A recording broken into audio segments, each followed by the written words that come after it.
ದತ್ತನ್ ಅವರೇ, ನೀವು ನಮ್ಮ ರಂಗದೊರೆ ಮೆಮೋರಿಯಲ್ ಹಾಸ್ಪಿಟಲ್ಗೆ ಬಹಳ ಪ್ರಿಯರು.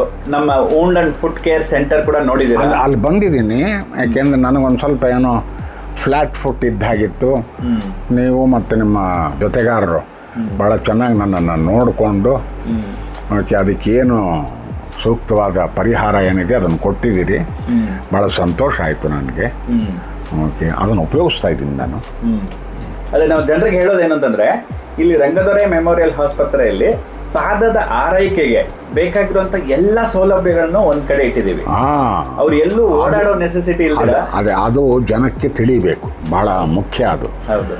ಕಾಲಿಗೆ ಅಥವಾ ಕಾಲಿಗೆ ಏನಾದರೂ ಪರ್ಟಿಕ್ಯುಲರ್ಲಿ ಡಯಾಬಿಟಿಕ್ ಪೇಷಂಟ್ಸು, ಹೌದು, ಅವರ ಕಾಲಿಗೆ ಏನಾದರೂ ತೊಂದರೆ ಆಗಿದ್ದರೆ, ಏನಾದ್ರು ಹುಣ್ಣು ಗಿಣ್ಣು ಆಗೋ ಸೂಚನೆಗಳ ಕಂಡ್ರೆ ಇಮಿಡಿಯೇಟಾಗಿ ರಂಗದೊರೆ ಆಸ್ಪತ್ರೆಗೆ ಬಂದು ಡಾಕ್ಟರ್ ಪ್ರದೀಪ್ ಅನ್ನೋರನ್ನ ಭೇಟಿ ಮಾಡಿದರೆ ಅಲ್ಲಿ ಎಲ್ಲ ಸೌಲಭ್ಯಗಳಿವೆ. ಓಕೆ, ಅದರ ಮೂಲಕ ನಿಮ್ಮ ಕಾಲಿನ ತೊಂದರೆ ಏನು ಅನ್ನೋದನ್ನು ನೋಡಿ ಡಾಕ್ಟ್ರು ಈ ರೀತಿ ಮಾಡಿ ಅಂತ ಹೇಳಿ ಸಲಹೆ ಸೂಚನೆಗಳನ್ನು ಕೊಡ್ತಾರೆ.